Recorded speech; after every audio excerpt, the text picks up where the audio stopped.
Welcome out to the patio. We are talking about a very important food drive coming up, and it's thanks to a partnership with Feeding San Diego and Life Sciences Cares SD. So joining us now, we have Lucas Aguiar from Life Sciences Cares SD, and then Francis Burnett from Feeding San Diego. Thank you both so much for being here. Lucas, I'm going to start with you. If you can first explain exactly what Life Sciences Cares SD is. Yeah, Life Science Cares is a nonprofit that is unifying the life science industry to disrupt the cycle of poverty. So it started in Boston. We have 5 locations across the country.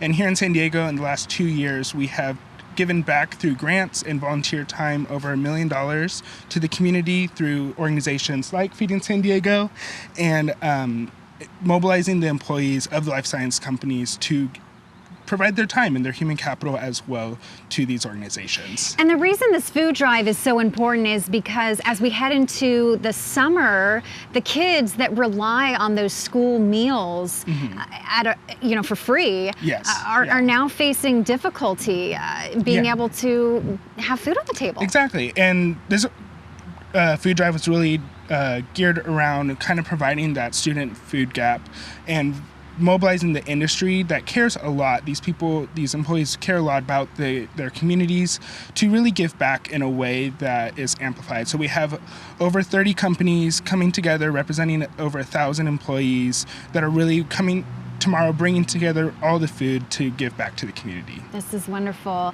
And it's exactly what Feeding San Diego does. So Francis, I'm going to have you switch spots here with Lucas and tell us exactly what's going to be happening with this food drive. Sure. Well, first we want to say thank you to Life Science Cares for raising awareness on the issue of hunger and food insecurity in San Diego, especially during the summer months when children are facing those meal gaps. And so partners of Life Science Cares are going to be doing a drive-through drop-off.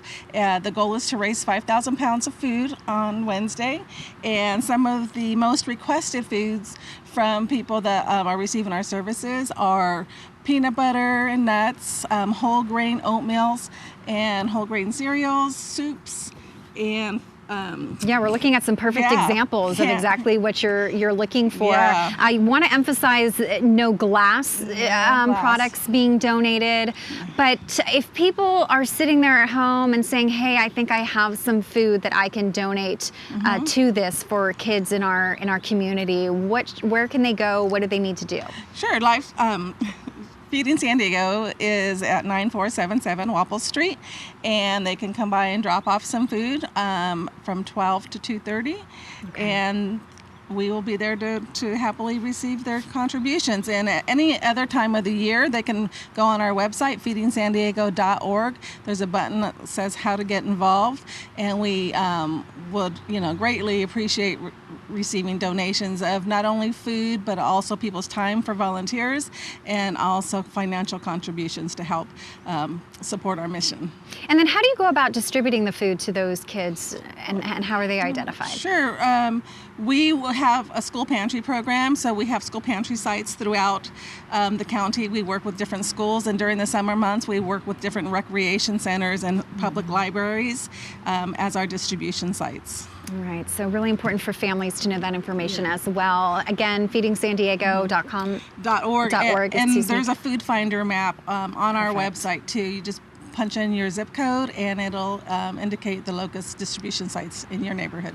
All right, so again, these are some of the items that are requested and really useful and can last a long, have a long shelf life there for the families that need it. But Lucas and Francis, thank you so much for coming in this morning and for all that you're doing to help our community. Really appreciate it. Thank you. All right.